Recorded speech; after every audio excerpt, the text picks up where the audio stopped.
welcome. I'm Liliane Grace, creator of the Mastery Club books and programs, and I'm about to interview Breccia Demartini. Breccia is the daughter of Dr. John Demartini, who is an internationally renowned behavioural specialist. Now, if you're familiar with my work, you'll know that John actually wrote the foreword to my book, The Mastery Club, and then I wrote a sequel to that book called The Hidden Order, which I dedicated to Dr. Demartini. And then I wrote a children's picture book about him called The Boy Who Barked. And this book tracks his story from being a young boy who had physical disabilities and learning disabilities. He was even told as a young child that he would never amount to anything. Well, Dr. Demartini certainly has. He has written over 40 books. He travels the world over 300 days of the year, speaking, teaching, training, consulting with top business leaders, celebrities, and people all over the world. He's, at this point in time, already reached over 1 billion people, I gather. Now, Dr. Demartini also created a method that he calls the Demartini method, which, in my opinion, is one of the most transformational modes of personal development in the world today. It's a process for taking issues that charge us and upset us and transforming our lives and clearing those issues. So what would it be like to be brought up by a man like Dr. John Demartini? Well, I'm sitting here with Breccia Demartini, who is his 27-year-old daughter. Breccia is a fashion designer based in Houston, Texas. She's a global fashion designer, and you're going to hear more about her fashion in just a moment. But we're going to begin with some questions about what it's like to be a child brought up by Dr. John Demartini. Welcome, Breccia. Thank you for this world-first interview. Thank you so much for having me. It's great to be here in Melbourne, of course, my second home. Yes, which is where we met. Exactly. When you were here studying fashion design. So long ago, about 5 years ago. Oh gosh, are you serious? Yes. Okay. But we're back, and it's so inspiring to be here and see the new journey I'm on. Yes, it is. And right now, we're at the Melbourne Convention Centre, and Dr. Demartini is just around the corner from where we're sitting, running one of his signature programs, the Breakthrough Experience. Yes. So it all ties together. Synchronicities. Synchronicities, yeah. So my first question, I'd like to start with your childhood. So what was it like to be brought up by Dr. Demartini? What were some of the lessons you remember in early childhood? That's an interesting question. Let's say my childhood was definitely different than others. He was a challenging but still very supportive father, and still is. You can say that. But being brought up by him and having him not physically there, it was a little challenging, but he helped me become who I am today and helped me understand that everyone is who they're supposed to be and everyone is on a mission in life. Now, what you just said about them having him not physically there, I'd love to pick up on that, because Dr. Demartini has travelled since you were very, very young. Yes. All around the world, all right? And one of the principles that he teaches is that nothing is ever missing. And he teaches this in his program, in the Breakthrough Experience, and in his books. And it's a spiritual principle, isn't it? It is. And essentially, he's saying that everyone turns up in other forms. If they're not there in the form, you know, you're attached to, they'll turn up in other forms. So how did that make sense to you as a young child or a young woman? When he wasn't around, when he was away, what other forms did he turn up in? Well, that type of thing was hard for me to swallow because I was very attached to the physical father, but I think it taught me a lot. It taught me that new forms can come in so many different ways, and that people, things, experiences, they all happen and they all help you show that nothing is missing and everything is love, and you, as you will know that. It's beautiful to see the different forms and the people. It's all part of the master plan, let's just say that. So did you find, for example, that there would be other men who would be playing a father role while he was away, or other people would have his voice, or bits and pieces like that? Yep, the men that my mom worked with in the salon, my uncle, a couple different people, even guys that are, growing up, I started dating, even, took on that form. So it's very interesting to see the many forms, even women, even some, it didn't have to be a man. Okay. It could be women and other women that kind of played that masculine role. So it was beautiful to see that. Yeah. and continued to challenge and support you even though he was far away. So what would have been for you one of the most challenging ideas that he presented you with growing up? One of the most challenging ones was the distance, I think, when he would go away. And before I actually comprehended the work, I feel like, and understood that the mini forms came in, I feel like the distance and, you know, saying, oh, Daddy wasn't here for me and this and that, but at the same time, it helped me grow in areas that I never even thought I would grow in. So. Yes, he often says in his public talks that he's been criticised for being a bad father, for being away so often. Then he's got this great joke, hasn't he, that, you know, well, who would want a bad father to see their children? Exactly, right, that's you know, a signature thing. Always gets such a great laugh, doesn't it? And it's so true. And yet, he was teaching you through that you can find everything that you need and nourish yourself even when he's physically not present, which is a very empowering message for a child. And I wouldn't be who I am today if he was there. Like, just imagine if he was there, who would I be? You know what I mean? Who would I have become? So I feel like it was a blessing in disguise. Everything is. Yeah. So that like resilience and resourcefulness and traits like that came up for you with having him away? Yep, and empowered me in so many different ways. Yeah. And what about, one of Dr. Demartini's key things is money, finances, empowering people to really get their act together financially. How did that impact on you? I think it was a lot of pressure. He put a lot of pressure on us. It was, he had a high expectation on himself when it came to finances. So it took me a little bit to grasp that. And I have a shoe addiction. I'm a fashion designer, as we all love shoes, women, you know you do. So it was a little bit challenging to swallow that. But at the same time, he pushed that. He injected his values onto all of us, which was probably a benefit in the end. Yep. But I loved it, and now I'm actually saving money, and it's been a really big blessing. Yeah. So, yeah. And did he ever kind of rescue you financially, or did he push you to meet your own needs, or how did you? I wouldn't call it rescuing. I would call it challenging in the best way possible. But there was times where maybe others would see it as rescuing, but really he was doing it in a nurturing but still challenging way. Yeah. So he never saved me, but he just said, look, you can do this, and let me show you the steps how to do this. Yeah, okay. Yeah.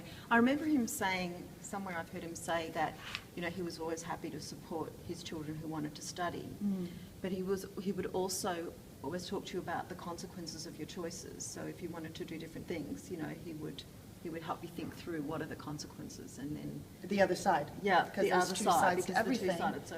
And I think my dad has a very high value on education, and I think that's really helped me, because at first I didn't want to go to school. I wanted to be, you know, my first thing I wanted to be was a marine biologist. So totally different than what I'm doing. But he always said, you're going to be whatever you want to be, and I'm not going to stop you from being that. And he always supported me being who I wanted to be. He always said, you're just going to be a star no matter what. And that always kind of, you know, made me feel like, you know what, no matter where he is in the world, I'm going to be a star. Would that be one of his most empowering and valuable messages to you growing up, that real follow your star, be yourself? Yep. Shine in your own light and do what you feel that you're good at.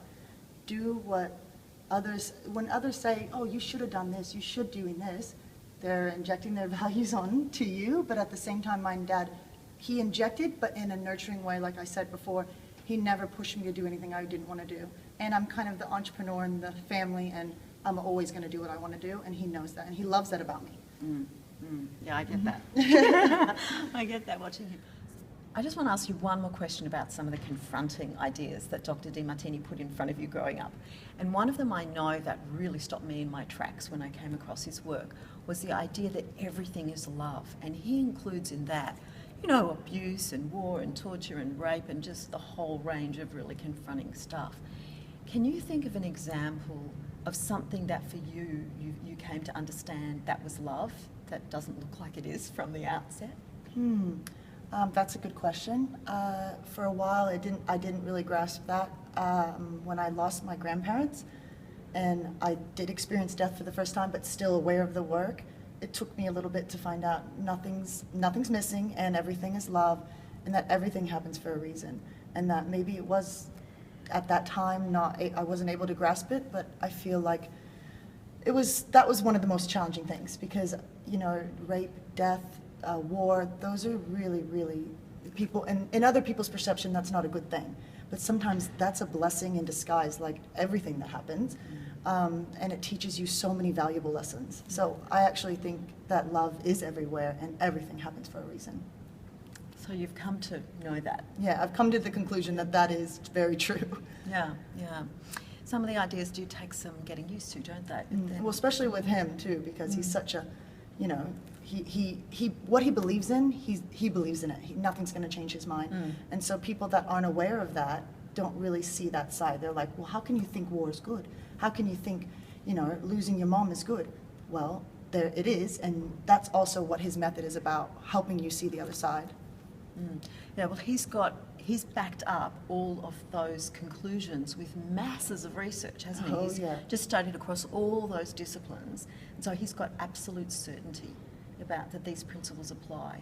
He's gone looking at whenever someone else would go, well, it's true up to that point, then it doesn't apply. Dr. Demartini says, no, well, if it's a principle, it has to apply there as well, and he goes and looks until he finds it, and that's what he's inspiring the rest of us to do. And that's what I really appreciate. One of the things I most appreciate in his work, I feel that that's really transformational and very balancing and centering. So because his message is about everything being two-sided, an upside and downside, you know, benefits and drawbacks, what would be the benefits and the drawbacks of having Dr. John Demartini as a father? That is another good question.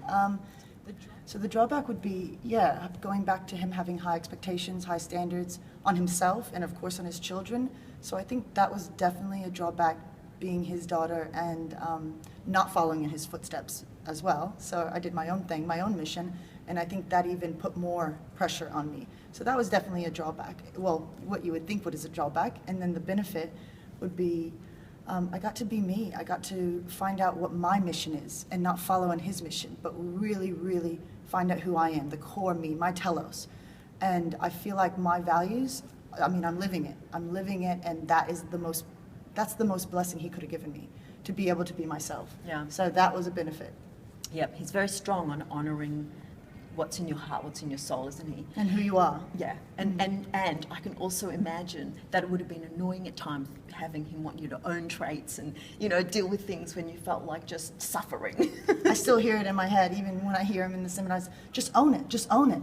And oh my gosh, that sometimes did my head in, but at the same time I was like, gosh, that's so true, where do I do that, where do I do that?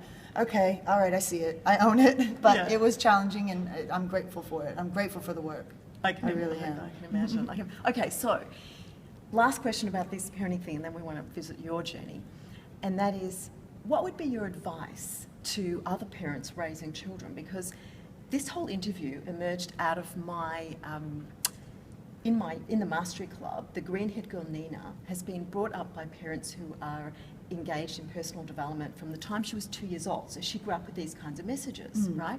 That was why I wanted to interview you, because I'm thinking, hey, what would it be like to be Breccia Demartini, you know? I can resonate with it. Yeah, by a father who's just got such, you know, really out there, empowering and confronting ideas. So now that you're the product of that parenting, what advice would you give to other parents who want to raise conscious, empowered children? I would say, let your kids find out what their telos is, and their values. I would not inject what you feel they should be doing. Just let them be them. Find out, what do they spend most of their time doing? What do they love? What do they wake up in the mornings and not have to be told to do? Where can they just be them? And I think that's the most biggest thing nowadays with parenting and parents injecting their values onto their children. If you just let them be them, the universe just really lets them evolve as themselves. They get to become who they're supposed to be, not who you want them to be. So I think that's probably the biggest advice I would give to parents out there, and let them follow their dreams. Don't cut their dreams down. All right, so speaking of following dreams, tell us about yours. Oh wow, where do I begin? Well, the journey actually started here in Melbourne. I went to RMIT University here, and it was probably the biggest journey in my life, moving from the States all the way to Melbourne with my 12 boxes of shoes. Yes, I'm talking about 12 boxes of shoes, big boxes.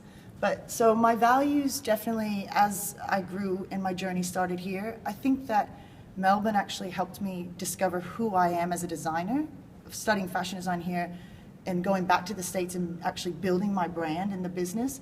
I think that the journey just kind of takes you where you're supposed to be. Nothing is ever missing as going back to the work.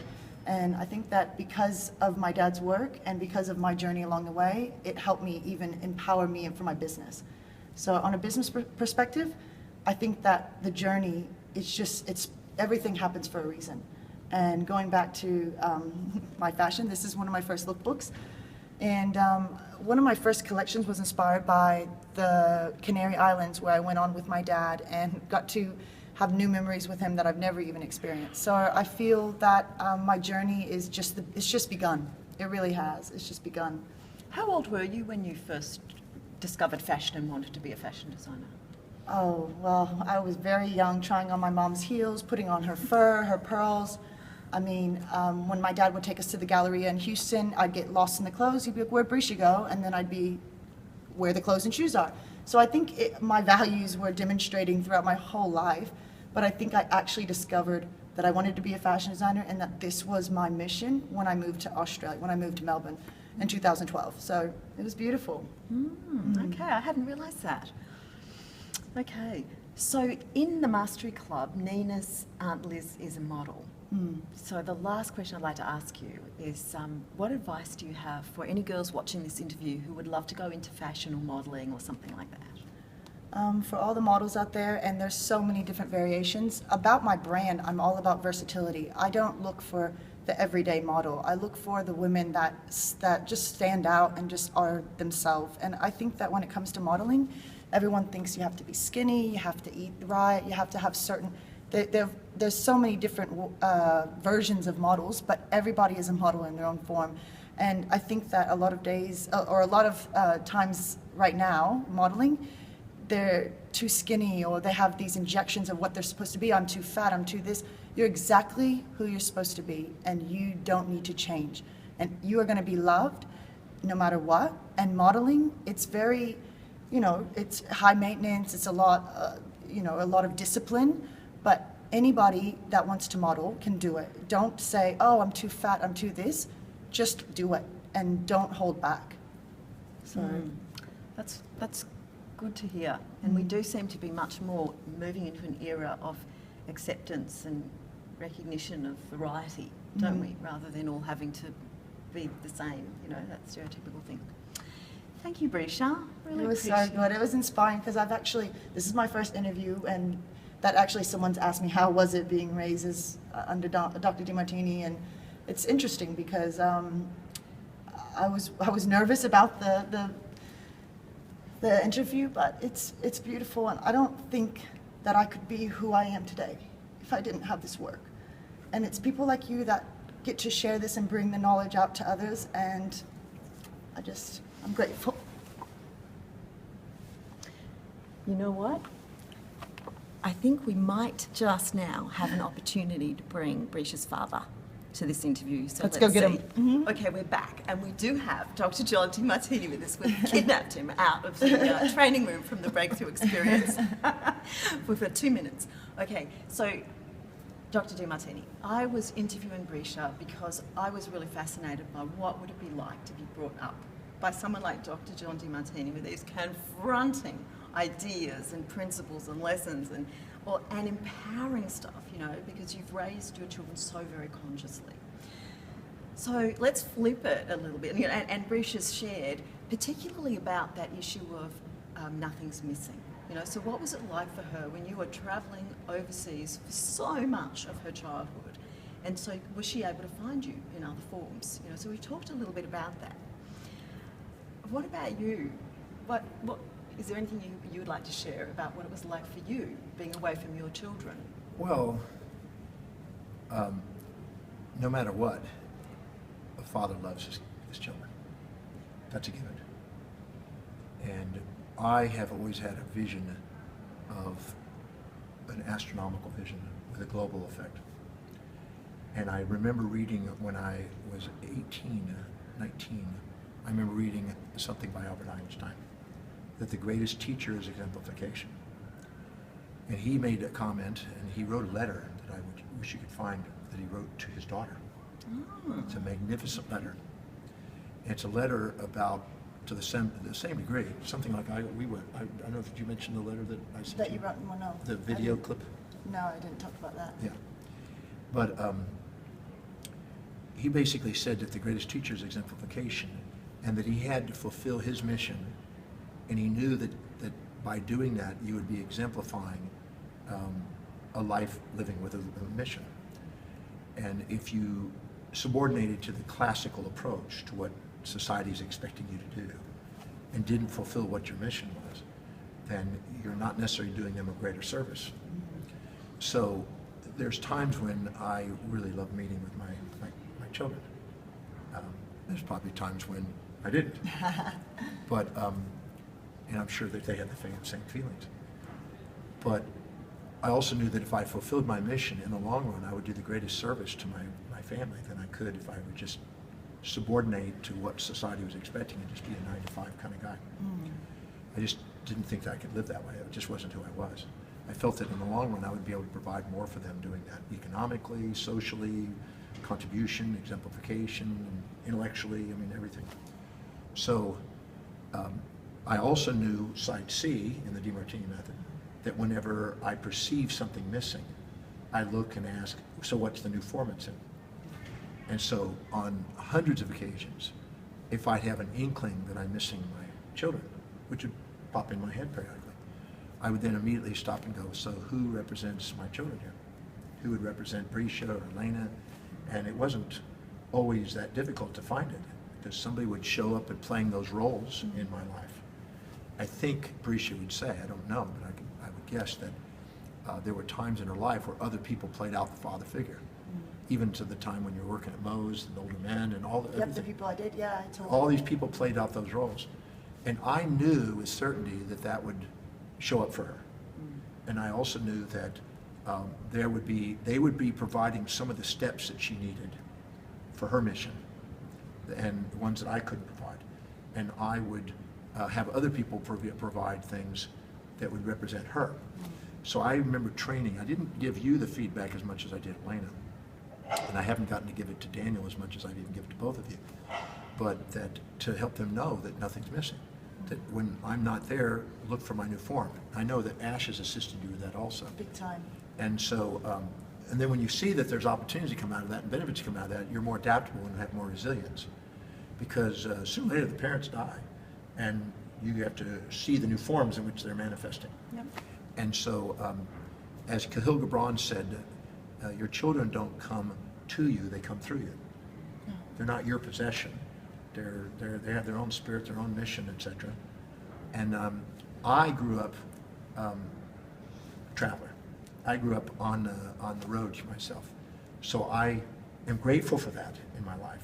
I didn't have my mom and dad around me all the time. And I mean, my dad gave me responsibilities when I was 9. I had to pay for room, clothing, and shelter.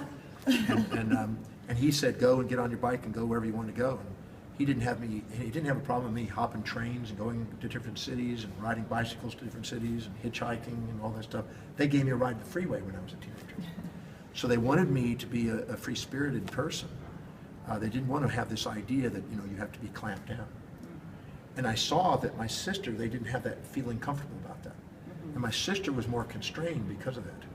So I figured that the wisest thing to do is to go fulfill my mission, give them the freedom, let them go through their trials and tribulations and their challenges, and they'll go through and they'll gain strength out of that.